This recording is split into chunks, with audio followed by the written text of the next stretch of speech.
ठीक है दोस्तों, मुझे नहीं पता कहाँ से शुरू करूं, क्योंकि लगता है मैं बार बार वही कह रहा हूं।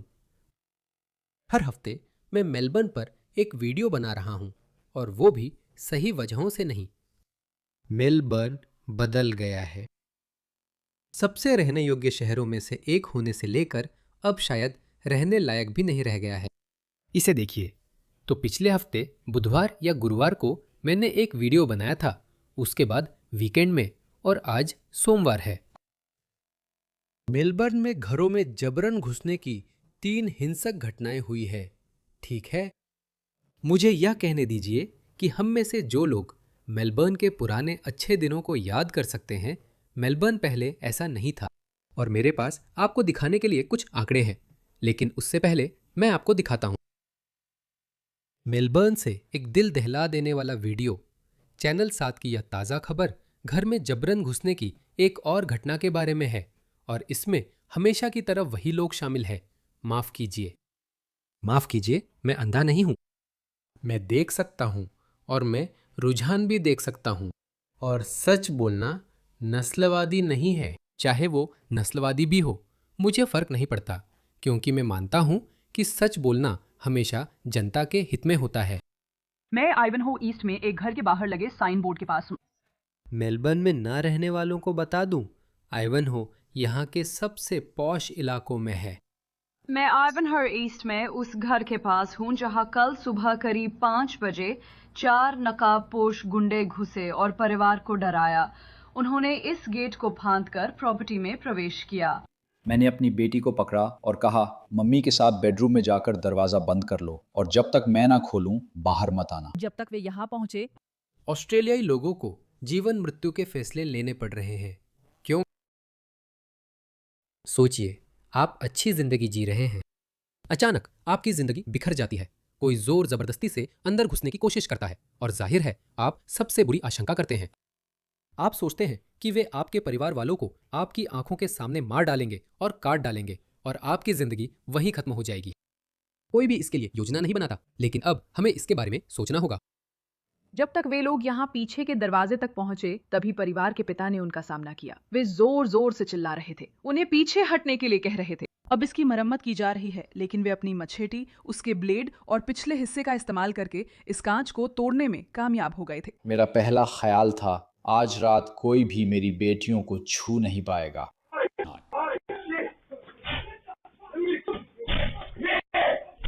हाँ हाँ, ये ऑस्ट्रेलियाई नहीं है, मैं कह रहा हूं ये नसीज हैं। मुझे समझ नहीं आया था कि वो लोग पापा पर हमला कर रहे थे, और तभी मुझे एहसास हुआ, ठीक है, अब यहाँ कुछ होने वाला है। हाँ हाँ, आज रात तुम मुझसे आगे बढ़ सकते। ये रात मेरी है, तुम्हारी नहीं। इस इलाके को ऊपर लाओ।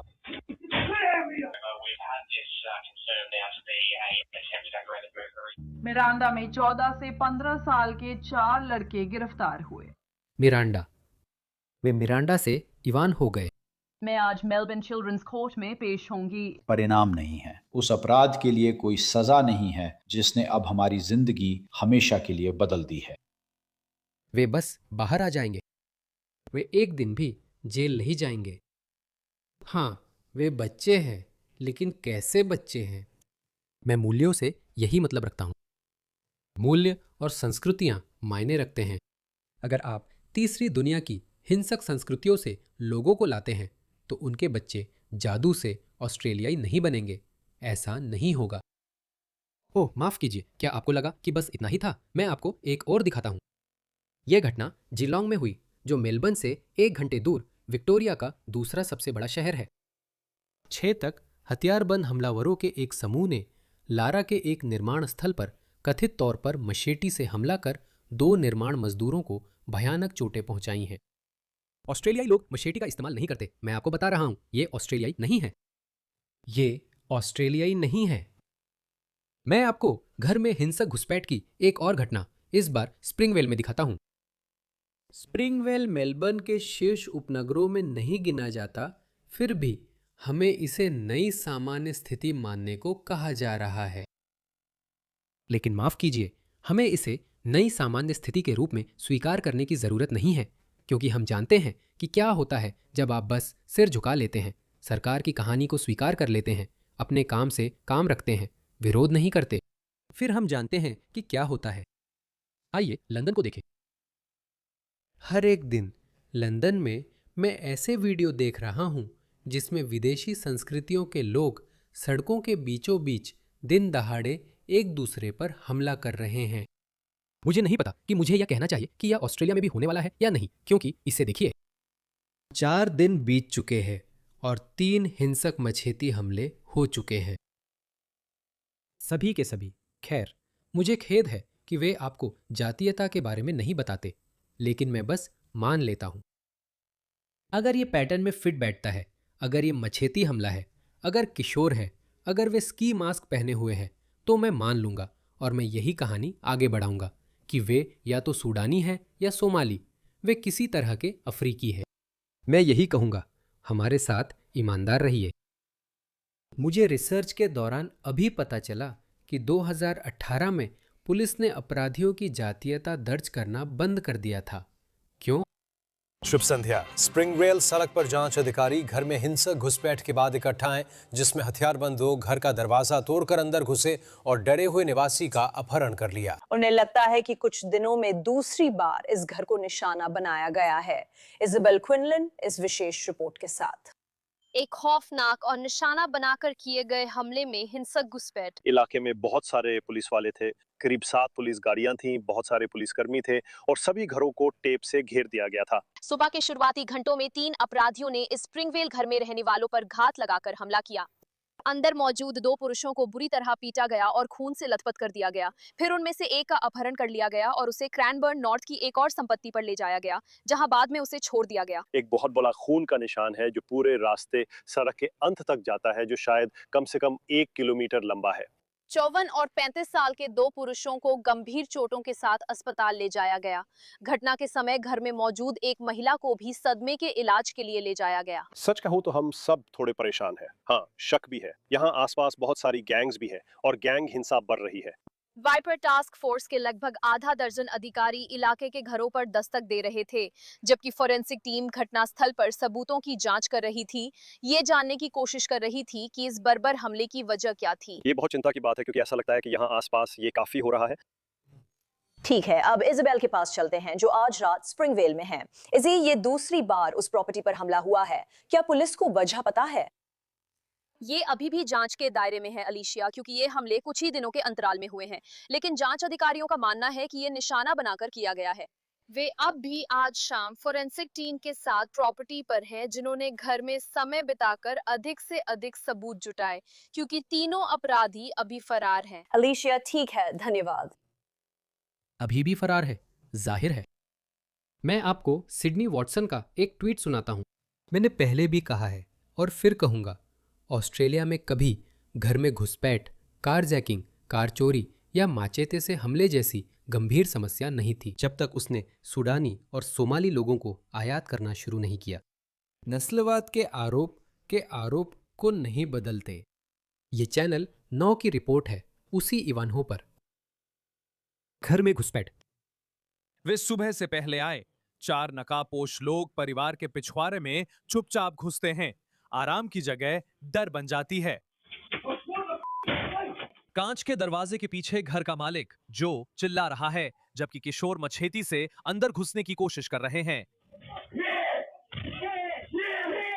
वह तरीका नाकाम रहता है तो वे खिड़की तोड़ते हैं और मछेती को अंदर घुसा देते हैं, जिससे पिता स्त्री बोर्ड से खुद को बचाते हैं, जबकि पत्नी 000 पर कॉल करती हैं। 3 लोगों का परिवार कल सुबह करीब 5 बजे अपने इवानहो ईस्ट के घर में खड़खड़ाहट की आवाज से जागा, जब यह डरावना हादसा हुआ। सफलता न मिलने और समय खत्म होते देख किशोर पुलिस से पहले कार में भाग जाते हैं। अब हमारी ये चिंता और भी ज्यादा बढ़ गई है। तो उसके बाद मैंने कुछ रिसर्च की और मैंने कहा, क्या ये सिर्फ मेरी सोच है? क्या ये मेरा पूर्वाग्रह है? क्या हम सोशल मीडिया के दौर में जी रहे हैं, जहां आपको ऐसे वीडियो ज़्यादा देखने को मिलते हैं और फिर आप इस नतीजे पर पहुंचते हैं कि शायद अब हम इसे ज़्यादा नोटिस कर रहे हैं? तो मैंने थोड़ी और पड़ताल की। इसे देखिए। तो 2015 में हमारे पास 2900 गंभीर आवासीय सेंधमारी के मामले थे। हाँ, इस ट्रेंड को देखिए, ये ऊपर ऊपर ऊपर जा रहा है और 2023 में ये लगभग दोगुना होकर 5,587 हो गया। एक साल बाद 6,927, 7,856। मैं सोच रहा हूं, ये क्या है, क्या हो रहा है, इसमें इतनी तेज बढ़ोतरी क्यों हो रही है? तो मेरी इस पर एक थ्योरी थी, ठीक है। मेरी थ्योरी थी कि सूडानी और सोमाली लोग 90 के दशक के आखिर और 2000 के दशक में आने लगे थे। वो बच्चे अब बड़े हो गए हैं। असल में मैं आपको वोक चैट जीपीटी से एक और चौंकाने वाला आंकड़ा दिखाता हूं। कहा जाता है कि युवा जेलों में अनुपात से अधिक है और कुछ समय तक डेटा इसका समर्थन करता है। अफ्रीकी, ज्यादातर दक्षिण सूडानी युवा हिरासत में रखे गए युवाओं में लगभग 19% थे। 19%। फिर भी वे कुल युवाओं की संख्या का 1% से भी कम है। असल में सिर्फ आधा प्रतिशत यानी 0.5% विक्टोरिया की युवा आबादी का हिस्सा है। आधिकारिक चर्चाओं में हालिया आंकड़े इससे अधिक है। हिरासत में रखे गए युवाओं में से 39% तक ने खुद को अफ्रीकी बताया, जबकि कुल युवा आबादी में यह संख्या लगभग 2.6% है। इसे ध्यान में रखना, ठीक है। मेरी थ्योरी है कि 90 के दशक के अंत और 2000 के दशक में आए बच्चे अब बड़े हो गए हैं और किशोर या 20 की शुरुआत में हैं। तो क्या सूडानी और सोमाली लोगों की बढ़ती आबादी और घर में घुसपैठ के बीच कोई संबंध है? तो चलिए देखते हैं। इसे देखिए, क्या ये खूबसूरत नहीं है? इसे देखिए, लाल रेखा सूडान, दक्षिण सूडान और सोमालिया में जन्मे लोगों की आबादी को दर्शाती है। और यह आपको पूरी तस्वीर नहीं दिखाता, क्योंकि जैसा कि मैंने कहा, विक्टोरिया पुलिस लोगों की जातीयता दर्ज नहीं करती है, ये सिर्फ लोगों के जन्म स्थान को दर्ज करती है। तो ये रेखा उन लोगों को दिखाती है जो इन अफ्रीकी देशों में पैदा हुए। देखिए, 9,145, और ये लगातार बढ़ती है। तो संबंध को देखिए, जैसे जैसे अफ्रीकी लोगों की आबादी बढ़ती है, वैसे वैसे सेंधमारी की घटनाएं भी बढ़ती हैं। ये तो आप बना नहीं सकते, ये सच है। हम ये सब गढ़ नहीं रहे हैं। हमें क्या करना चाहिए? जैसा मैंने कहा, मुझे फर्क नहीं पड़ता, हमें सच बताना है। अगर वे हमसे उम्मीद करते हैं कि हम कोई कहानी न बनाएं या अंदाजा न लगाएं या डेटा को चुन चुनकर न दिखाएं, तो फिर हमें असली डेटा दें। यही हमने ब्रिटेन में देखा दोस्तों। उन्होंने अपने अपराधों को छुपाना शुरू कर दिया, उन्होंने डेटा छुपाना शुरू कर दिया, डेटा इकट्ठा करना बंद कर दिया। यही उन्होंने यूके में किया। इसी वजह से पूरे ग्रूमिंग गैंग घोटाले के दौरान बहुत सारे डेटा पॉइंट्स असल में गायब थे, क्योंकि पुलिस अपराधियों की जातीयता रिकॉर्ड ही नहीं कर रही थी। अब ऑस्ट्रेलिया में भी ये शुरू हो रहा है, क्योंकि वे इन्हें बचाना चाहते हैं। वे डेटा रिकॉर्ड नहीं कर रहे हैं। क्यों? वे ऑस्ट्रेलियाई जनता को भ्रमित करना चाहते हैं। ये मत सोचो कि इनमें से अधिकतर अफ्रीकी मूल के कारजैकर, घर में घुसने वाले या माचेती से हमला करने वाले हैं। तुम ये सोचने की हिम्मत कैसे कर सकते हो? हम ऐसा क्यों नहीं सोच सकते? क्योंकि जो भी फुटेज हम देखते हैं वो एक बिल्कुल अलग तस्वीर दिखाती है। तो मुझे नहीं पता दोस्तों, मेरे पास वाकई कोई हल नहीं है। मुझे नहीं लगता कि कोई एक राजनीतिक पार्टी ये कर सकती है, और मुझे नहीं लगता कि इस मुद्दे पर हम एक देश के रूप में एकता दिखा सकते हैं। हाँ, ज्यादातर ऑस्ट्रेलियाई चाहते हैं कि आप्रवासन पर नियंत्रण हो, लेकिन साथ ही वे किसी एक मुद्दे पर एकजुट नहीं हो सकते। तो मुझे नहीं पता। मैं सिर्फ रिपोर्टिंग करूंगा और आपको बता दूंगा कि क्या हो रहा है। मेरे पास समाधान नहीं है।